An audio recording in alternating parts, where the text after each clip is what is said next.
Miriam meets on RTE Radio 1 with Miriam O'Callaghan. My guests this morning are musicians and friends. They met in Dublin in the 1990s, performing on the singer-songwriter circuit. Both achieved great success here in Ireland with phenomenal album sales and songs that have become anthems for a generation. Declan O'Rourke and Paddy Casey, you're both very welcome. Thank you, Miriam. Thank you, Miriam. Where did you meet? Where did we first meet, Patrick? I think it was in Malloy's, was it? It was Malloy's, it was actually, Malloy's. on High Street. It was actually in very early 2000, because I didn't come home from Australia until the end of 99, and I found the Songwriters Night in High Street, and that was in January of 2000. I started going there. The first night I was there, it was a going away do for a guy called Mark Dignam, who was moving to America, and everybody showed up that night. Was it? Yeah.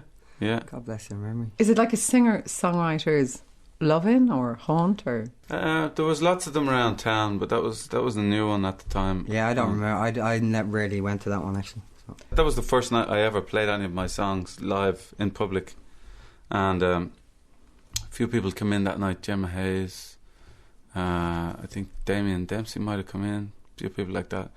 And when he walked in, everybody was like, "Oh, there's Paddy Casey, there's Paddy."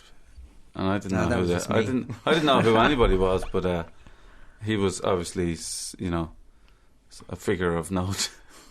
But I guess then over a few months I started to see him at other songwriters' things or at sessions, and we heard each other. You're quite competitive, aren't you, Paddy? When you heard him that night, did you think, "Oh Lord, this guy's very good"? I don't remember very much about the night, to be honest with you, but I do remember going, right, I better watch him. You know. I'll make friends with him, hang around with him for a few years. Is that what it was? See what I can do to divert him, But, he is super competitive. No, I just remember going, God, he's good, You both got guitars really early in your life. Is that how you both originally started off being interested in music? My brother had an amazing record collection. He spent all his money on, and other people's money on records, That's how I started writing. So I started writing songs first. How old were you about?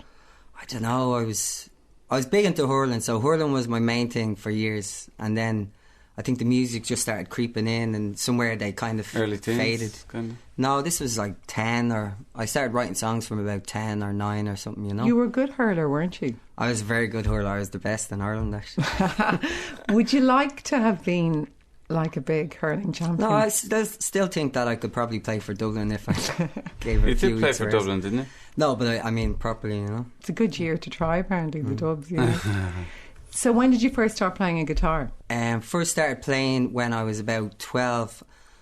My brother had a pawn ticket for a guitar, and he knew that I'd been writing songs, because I used to, record little things, stupid things, but with bells and whatever bits of furniture my ma had around, just banging it and hitting it and whatever, and just singing songs over it. Exactly. And then he knew that I was kind of mad into it, so he sacrificed the pawn ticket because he was getting that guitar for himself, and he gave it to my mother, and my mother put the rest of the money for it and got it for me as a Christmas present, so. Were you the youngest of 9, Paddy? I was the youngest of 9, yeah. So were you spoiled rotten? Yeah, to a degree. I suppose I probably got, I got a little bit better treatment though, right, What's it like to have 8 older siblings? It depends what kind of family you come from, to be honest with you, The ones on your radar, I suppose, are the ones that are nearest your age, I suppose. The other ones are kind of up there and in the clouds, you don't really see them when you're a kid, But, when you got your guitar... Yeah. You didn't quite go AWOL, but you almost decided to leave home really young, didn't you? When I got the guitar, I got this book with the guitar. Now, how old were you about? About 12, whatever age it was. First year in school, what's that? 12, second school, yeah. And I did that book, and I don't know why, I just learned the book really quickly, and I just went busking about 2 weeks later. So within getting the guitar and going busking was about 3 weeks, basically, or maybe 4 weeks, And that was it. That was the end of me. And what did your mother say to that? I don't know. I tended not to think. I didn't, to be honest with you, I was a kid and I didn't care. I just wanted to play music and it was all I wanted to do. So I stayed with my brother because he lived in town and didn't really look back. I know my mother was freaked out, but I didn't find out for a couple of years later, you know. But I think by then she'd figured out I wasn't doing drugs and I wasn't whatever, you know. So. And did you keep going to school? No. I had no interest in school. I had absolutely nothing in school. I was good at English and history, and that was it, you know. Music? We didn't really have music in that school. I don't. We had tin whistle, and I wasn't really into the tin whistle. So. And then did you head down to Galway pretty soon after that? If Prince had played the tin whistle, I might have gotten it.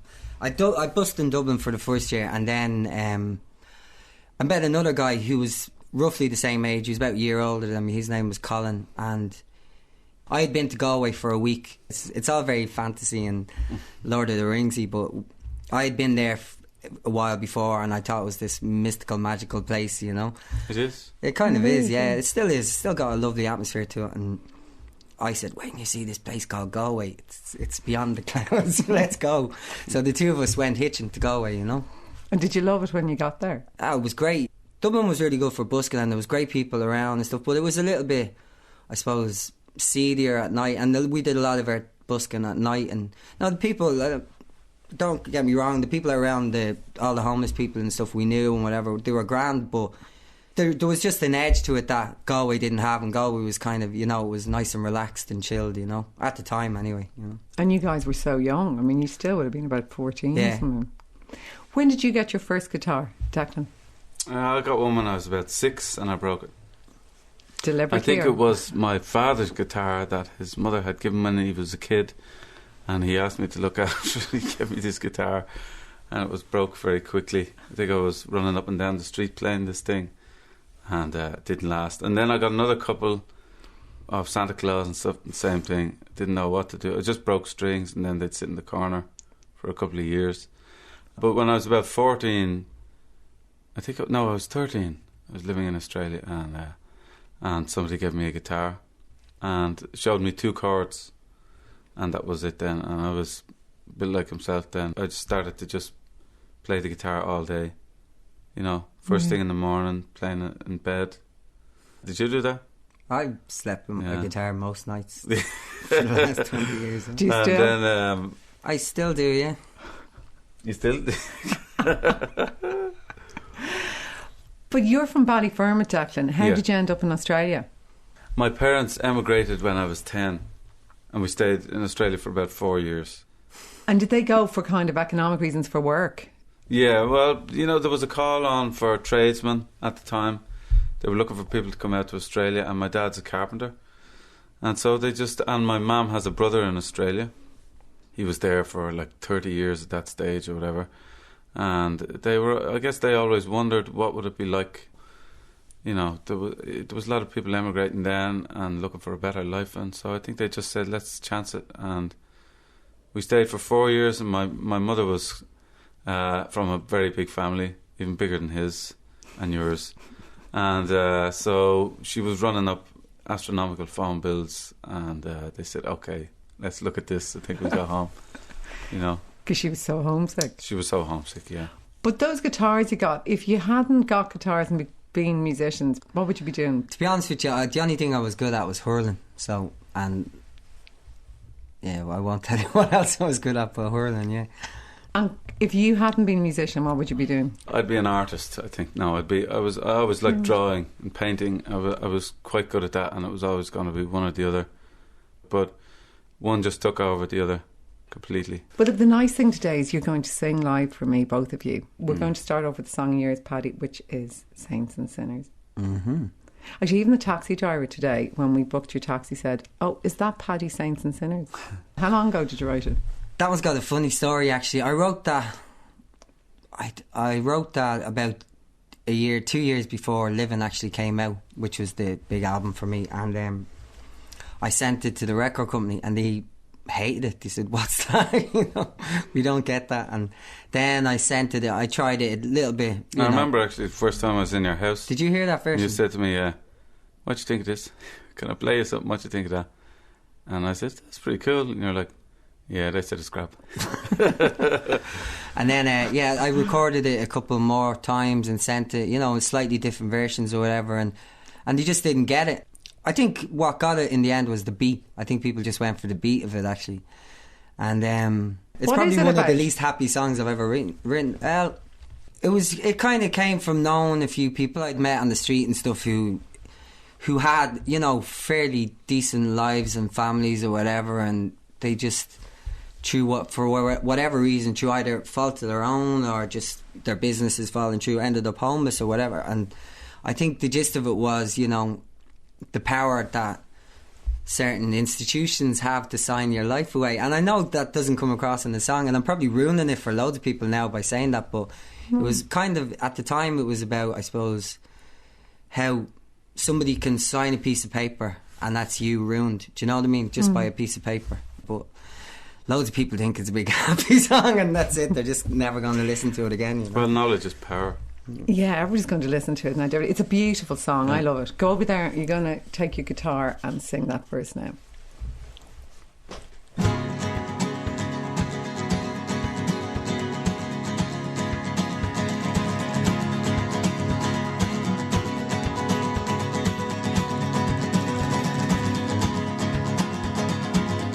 Well, anyone can lose it all. Well, anyone can lose it all. You don't heed your warning's call. Well, anyone can lose it all. Well, anyone can make a mess. Well, anyone can make a mess. Take so much and make it less. Well, anyone can make a mess. You got time and streets making saints and sinners. Lincoln sheets making losers from winners. Waste not what your dreams should be.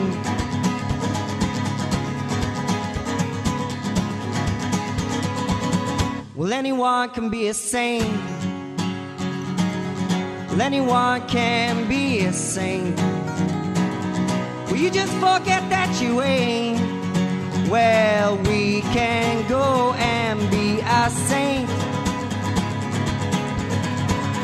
Well, anyone can be a star. Well, anyone can be a star.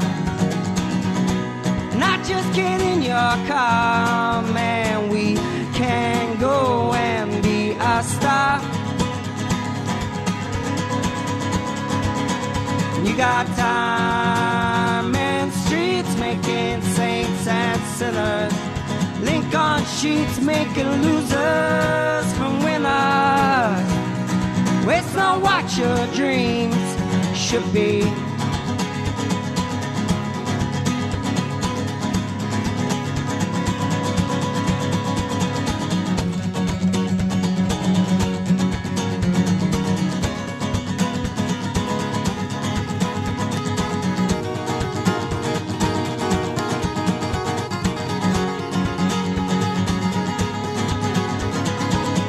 You know, I wish we'd have more time. You know, I wish we'd have more time. You know, I think it was a crime. Well, things you waste, try not to waste your time.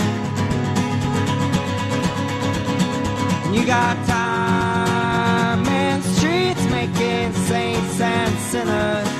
Lincoln sheets making losers from winners. Waste not what your dreams should be. You got time and streets making saints and sinners. Shuffling feet on these losers and winners. Waste not what your dreams should be.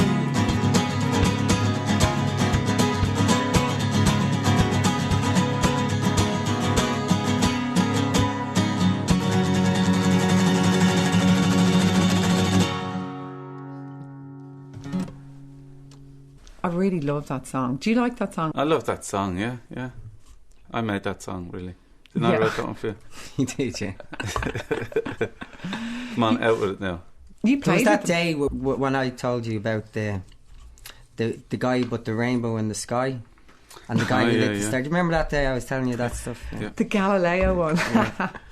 You're going to sing that verse in a little while. But for instance, Saints and Sinners and Galileo, do you mind when you become so attached with one song? I mean, does it become tedious when every time you do a gig people go, sing Saints and Sinners? I don't think so. I think it's a great calling card. It's better than not having a song that people recognise. You know? It's like a spearhead to open the doors or something. As my gigs go on, I suppose there's the people that are coming are kind of older that would have bought the album years ago, whatever. They're not going as mental as they used to at the gigs, but as soon as that song comes on, they still all get up for them. They're great songs. And I don't know about you, but I never get tired of playing. I mean, interesting, you're both singer-songwriters. Do you write the same way? No. I could take years to write a song.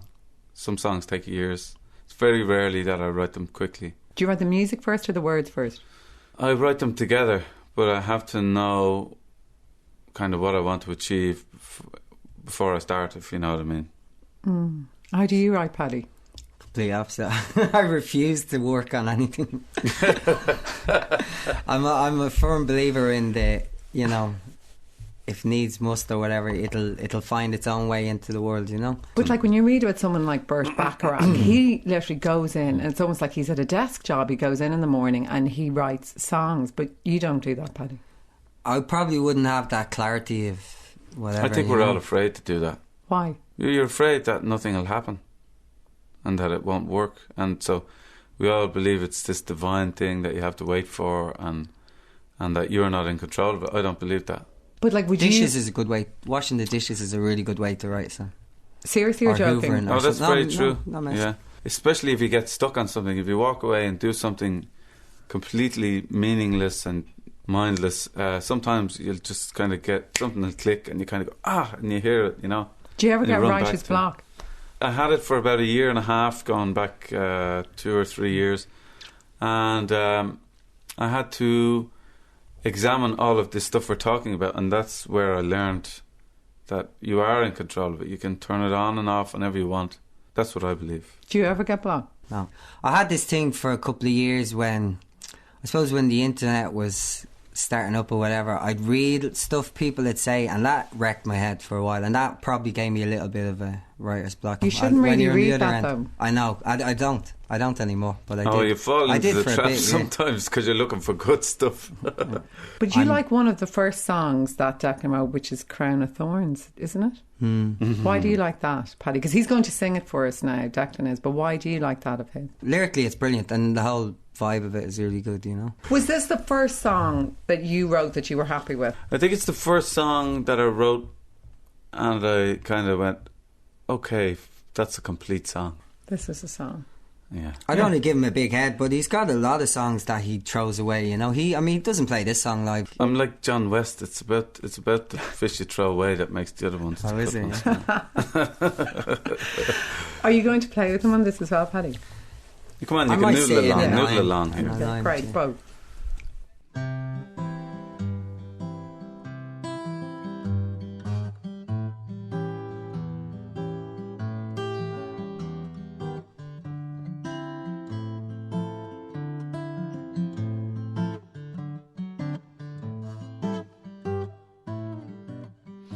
Lying in bed, head on my pillow, I must confess, I dream of you still, oh, your sweet kiss woke me up, I know it wasn't real, but I can't get enough. You'll be mine, you will be mine, when I sleep again. Make the world go away. This isn't funny anymore. Someone take it away. Let me dream. I remember thee in a watercolored sleep, when I was yours and you were mine to keep. But now I'm only waiting for someone I'll wake inside this crown of thorns, unborn.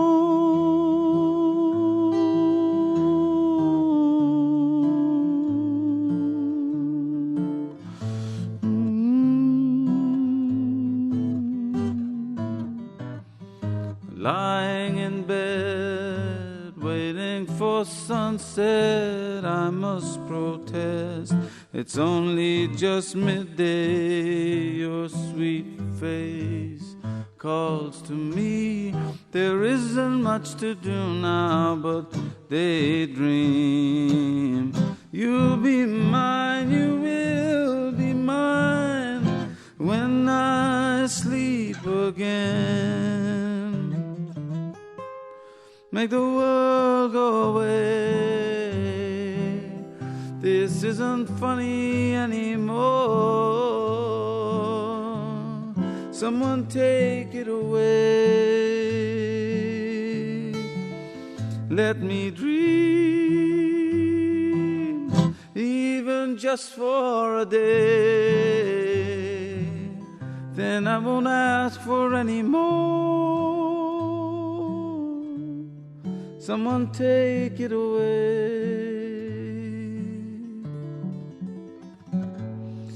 Let me dream.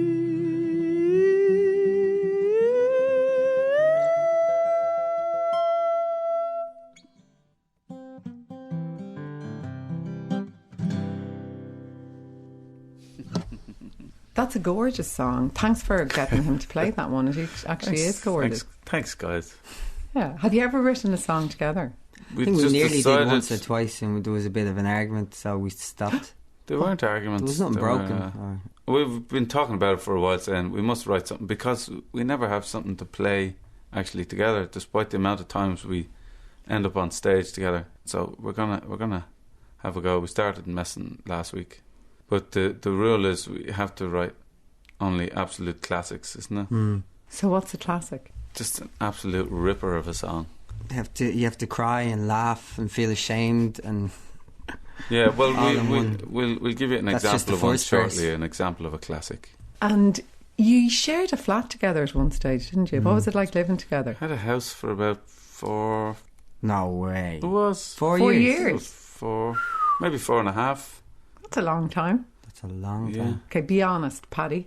Yeah. Look at me. What was that like? He was thinks grand. I'm eccentric. Actually, I think that's the pot and the kettle and all that stuff. If by eccentric, do you mean never washed a dish in his life? Kind of eccentric. Get out of here now. Can I say fastidious on air, or is that a dirty word? That's a beautiful word. yeah. What a posh word. Yeah. See, You are that's eccentric. a complete You are contradiction, isn't completely. No, he is fastidious about everything except washing dishes. it? Oh, no way. The only reason I refused to wash the dishes was because when I did them, you never returned it. So I said I was making a statement. Did any of you cook? You make good chips. Someone I said. make good chips And toast. Coddle. Toast. Well, He'd that's- make toast sometimes. What did I cook? Stir fries, exotic kind If there of was stuff. a woman around, there was a stir fry. If there was no women, it was beans. Describe Paddy's personality. To be really honest, I see him as a kind of a no bullshit kind of guy. He doesn't suffer fools, and he's an extremely generous person. For Yeah, the gravestone. and he's quite funny as well. Actually, not just throwing bouquets at him. We have great crack, you know. And he gave you a good lot of advice, didn't he, when you were starting off in the I wouldn't music say business? advice. No, more he kind of certainly advice, but Don't do it it. was more. Yeah, he told me it was crap having records out. Don't do it. I remember actually an example of this would be like the first time I was gonna ever be on TV doing a song, and he was walking in with me, and he said, "You nervous?" And I said, "A little bit, you know." And he says, "Okay." He says, "All you have to remember is it's gone down in history." So things like that. But the fact that I was around when he was doing very well, and I used to go to a lot of places with him. If he was doing like a radio thing like this, or record company meetings, or working on his record or whatever, I saw all these things that were a few steps up the ladder ahead of where I was, And so when I found myself in those situations, I was very relaxed about it because I'd been there. Do you think that helped you a lot? The fact that Paddy was generous like that? And Oh, sure, yeah. I mean, in ways I would say it was a mini apprenticeship. I'm always very grateful for that, you know. Okay, describe his personality, Paddy. Well, it just an answer to that. Like, that's all complete nonsense. Like, as far as I was concerned, we were just mates and we were just hanging out, you know. Well, we were, but I mean... There was never any... He did his thing. Obviously, he wasn't gigging as much as I was or whatever, but, you know, he was just as talented as anyone else was, you know. There was no apprenticeship. I know, but you know what I'm saying. And you didn't have to do that to, you know, somebody who was upcoming like Declan. I won't take this talk anymore. I'm leaving. No, but it's true, because other people, they're riding high and they think, actually, I don't need to help this guy. I don't need to help this guy. Well, I mean, that he's kind of right in a way as well. It was mostly being mates, but he's being modest about it too. To be honest with you, like, the way I see it is, the people who are around you. Are we going to row about this now? Yeah. People around you are your tribe. So I think everyone who's around you kind of falls into your family just for that situation. Do you know what I mean? think it is the way of the... There's no, you know, I'm going to give... You just do it because that's what life should be about, you know? Regardless of what he says, he's a more generous kind of spirit than other people. Did you learn much from Declan? I've got a good few jokes off. And there's certain things, aspects of what he does, I wish sometimes that I kind of... See, there's some things I threw away that I thought I didn't really want, you know? I play guitar all the time, but I don't try and better myself, or I don't try and become a better guitar player, but sometimes I just watch him and I go, you know, I wouldn't mind going back down that kind of road again or something, you know. So the way he plays and stuff like that, you know, I suppose I'd be a little bit jealous sometimes or whatever, but in some ways it reminds me of just something I forgot to do. But you could still do it. But I could still, that's what I'm saying, it reminds me to, you know. Well, you're a better guitarist than you think you are. Yeah, but I'm a lazy Are you lazy? Well, I kind of write what I need for the song I'm writing, and I don't really bother after that, you know. I wouldn't be a musician, you know. Well, we all suffer from that too, though. I mean, when you become a songwriter, you dedicate so much of your brain to it that you kind of clear everything else out of the way. When I started out, before I ever even thought of writing songs, all I wanted to be was a great guitarist, you know. And I kind of feel that as well, that kind of regret. That's a kind of a payoff for writing songs. But like, you put a lot of effort into last night because you wanted to sing a song together here this morning, and although you've worked together, you haven't really sung a song. So tell me what song you came up with, and didn't you play most of the night together, right?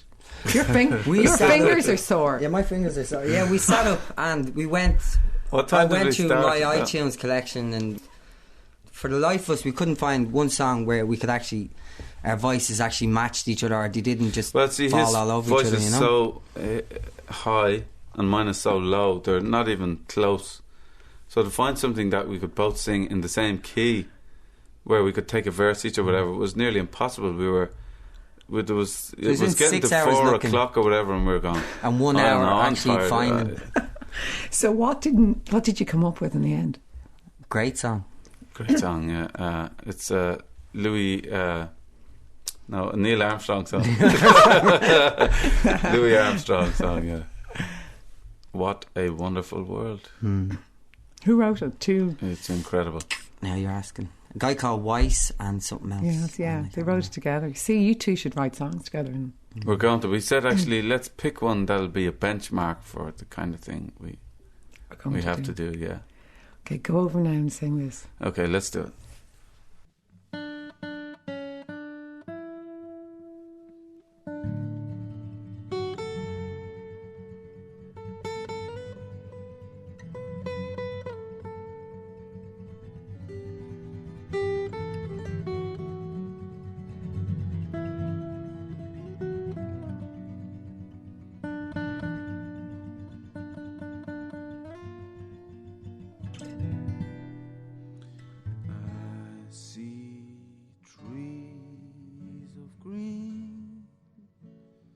That's really Beautiful. Thanks for staying up till 5 a.m. practicing that. It was really worth it. Declan, you're going to sing another song for us now, which is from your new album, which is Magpie's Eye. That is not how you spell it, by the way.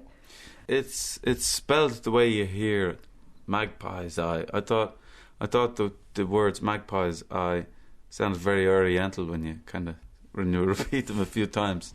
And what's this song about? Time Machine. It's just about learning, I think, from... you can't change the past, but you can learn from it. So you're going to go over now and sing that for Paddy and I. Time Machine. Are you playing on this one as well or not, Paddy? No, I'll leave him along with that one. Okay. It's great song.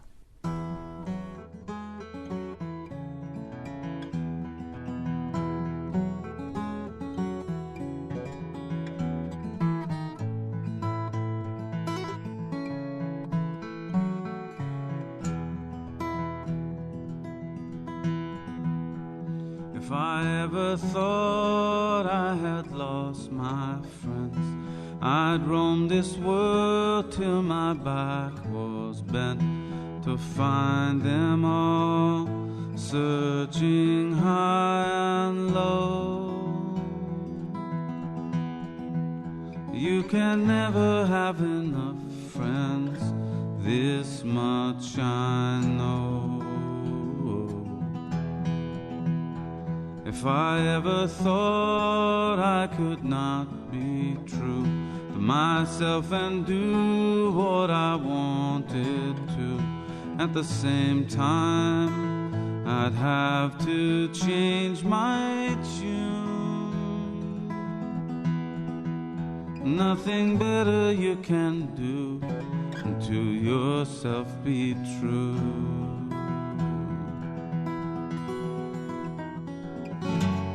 But if I had a time machine, and if I could live in my dreams, life is our only time machine. It only goes one way, it seems. We learn how as we float downstream.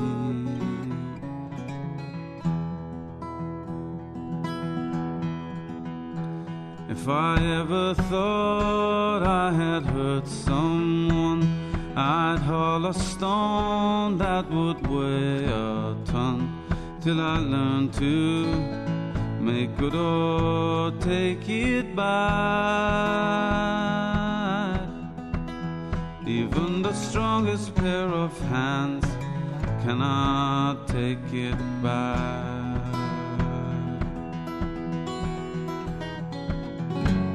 But if I had a time machine, and if I could live in my dreams, life is the only time machine.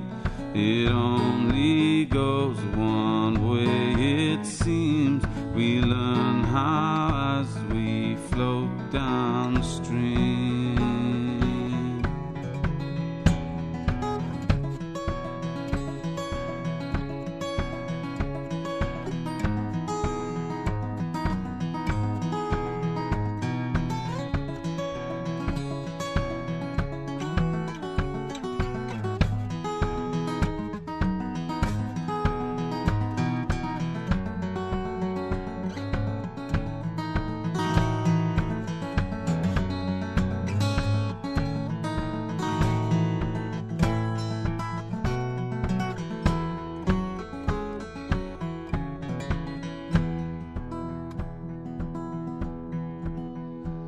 When I lay alone in the dark at night, with just my fears to hold me tight, hey, I think of you, and then I feel alright. And I want to let you know, you make me feel alright. I just want to let you know, you make me feel alright.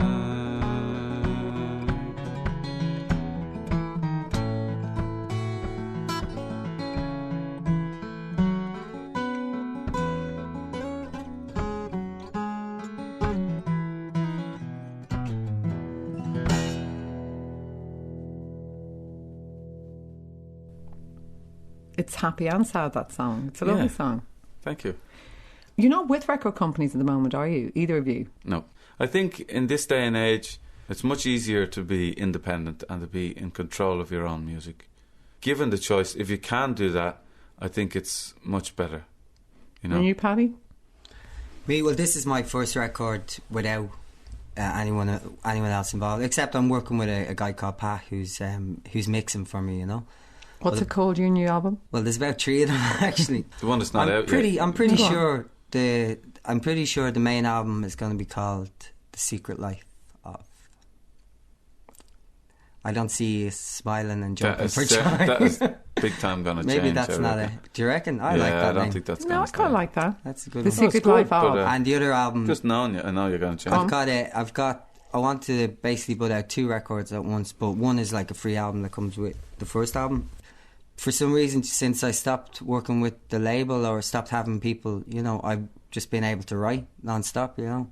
But I'm not saying everything's good. Like 3 songs a day sometimes. It's complete opposite. I write the odd, you wouldn't necessarily remember some of them the next day, you know. But so it's nice to be independent, and obviously it's good for you creatively. But is it worrying then when you go to release an album, I suppose in terms of marketing and getting it out there? You're saying I should be worried? No.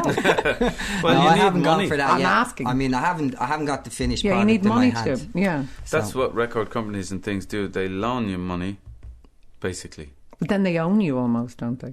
Anyway, I'm a firm believer in the fact that if money is your main driving force, then just get out of it straight away, you know. Actually, do you know, don't. You'll make money. If you really want to make money, you'll make money. I mean, plenty of people have proven that, you know. But if it's not your main thing, you know, you'll always play music because you just do it anyway, you know. Yeah, I don't know where that came from. And So from my do it next either way. lecture. Yeah. No, I've been watching you two play though, and obviously you were playing last night till 5. You love what you do. You can see it in you. You know, it's the best job in the world. You're going to play a song which is called Wait. Oh, this is a yet new to one. be This released. was yet to be released single or whatever. And When are you going to release There's it? a fight between this and another song for maybe the first single. I'm hoping March at the latest. So What's this song about? it's a mixture of politics and penguins. Politics and penguins. Yeah. Sounds good. What Are you a going to mix. play in this with him? Oh, Yeah. I don't know it, but I'll mess around and hopefully I'll stay within the boundaries somewhere between politics and penguins. Yeah, I wrote this song actually. Do you know what? I was having a bad day and somebody had robbed my aisle and my window was broken, so the house was freezing. But for some reason, I didn't give it that the power was gone. I didn't give a hoot that the power or that it was freezing. Because I was happy playing the song, and that kind of wrote the song for me. That's really nice. Okay, play it, both of you. Okay. 1, 2, 3, 4.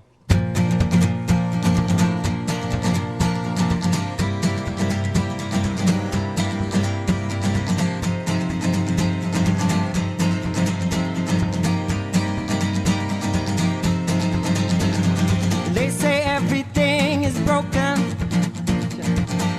will not be repaired. Well, that big old dirty word has finally been spoken. Now it's the only sound that can't be heard. All these clowns are leaving, sneaking out the back. Man, now there's no point in grieving over all their lies and thieving, 'cause they went covered up their tracks. Outside, this world is getting colder and people are stuck like glue. Inside, we got something going on, so this is what we ought to do. We're gonna wait just a little bit, just a little bit, just a little bit more, till it all goes up and down again, all goes round and round again, and we're right back where we was before. Out. Out.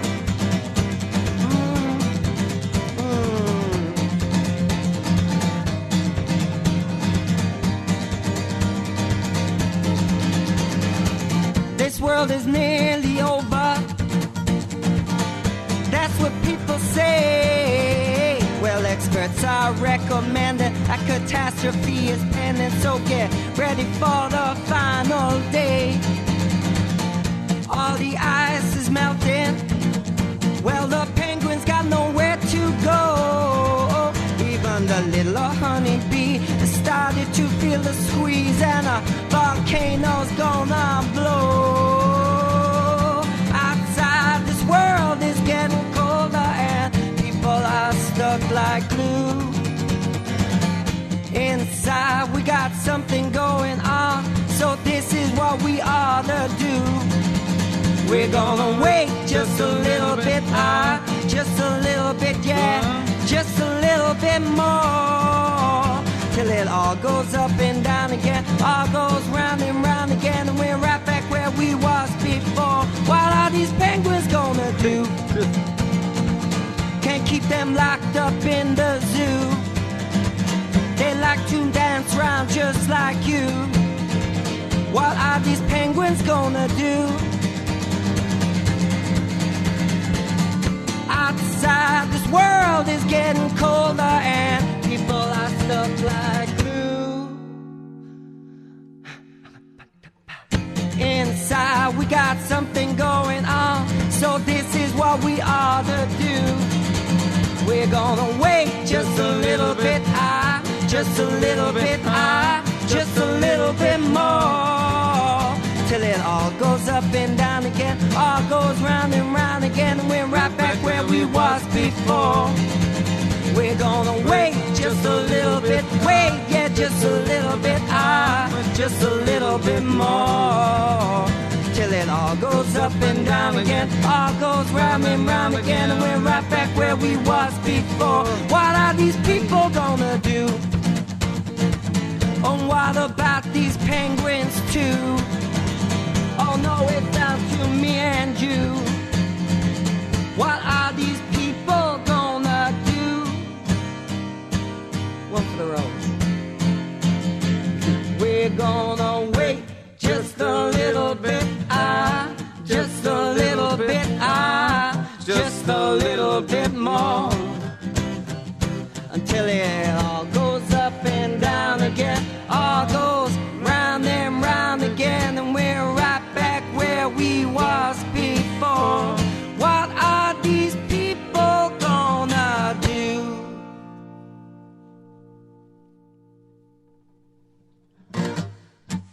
That's a great song. That was cracking. I only sing it once and everyone starts singing in the gigs. It's brilliant. I don't know, there's something, maybe it's just so easy and stupid that everyone just gets the lyrics straight away, you know.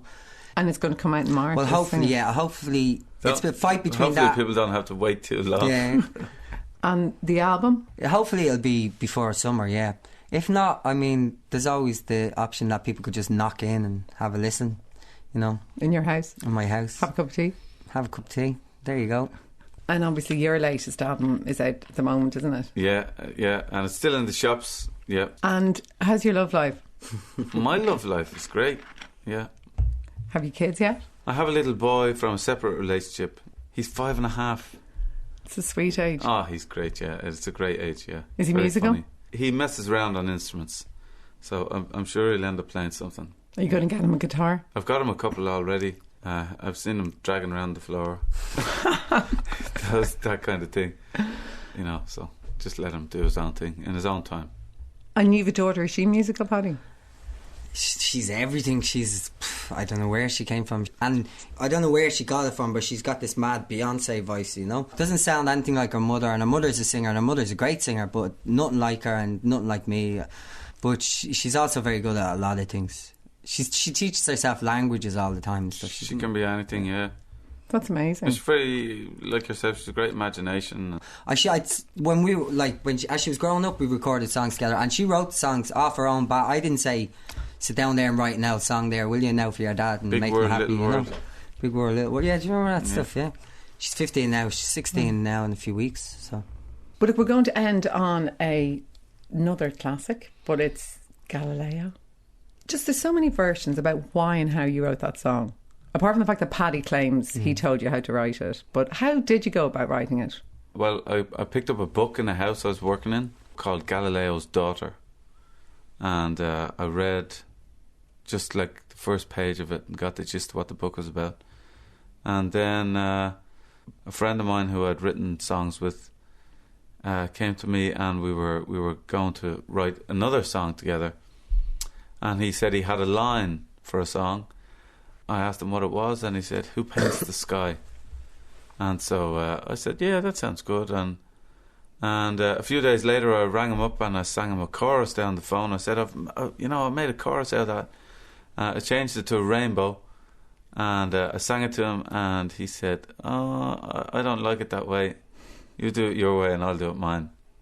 And so we agreed, and I wrote the song then. A few weeks later, I was trying to figure out who would be singing this, and I remembered the Galileo idea.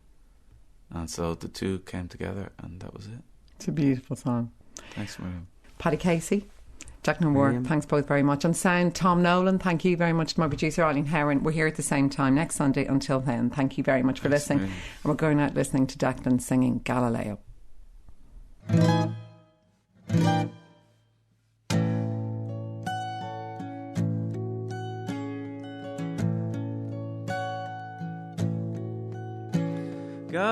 Galileo fell in love as a Galilean boy, and he wondered what in heavens, who invented such a joy. But the question got the better of his scientific mind, and to his blind and dying days he looked up high and often sighed and sometimes cried. Who puts the rainbow in the sky?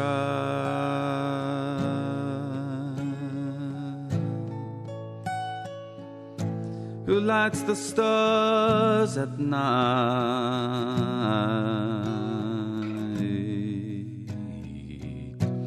Who dreamt of someone so divine?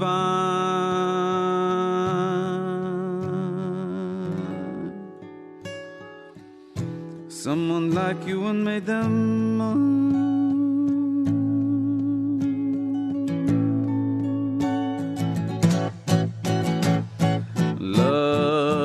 Can make you ask some funny questions now and then, but just remember the alternatives. For I remember when I was lonely and unhappy, and my lips were cold as ice, but you kissed me, and good heavens, now I'm here in paradise. So if ever I'm not kissing you or looking in your eyes, I won't be blind and I won't cry. I'll look up high and gladly sigh and thank the guy who puts the rainbow in the sky,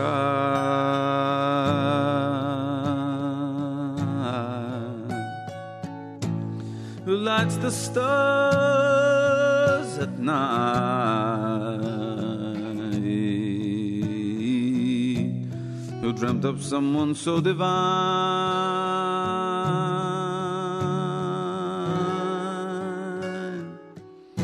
someone like you and made them mine.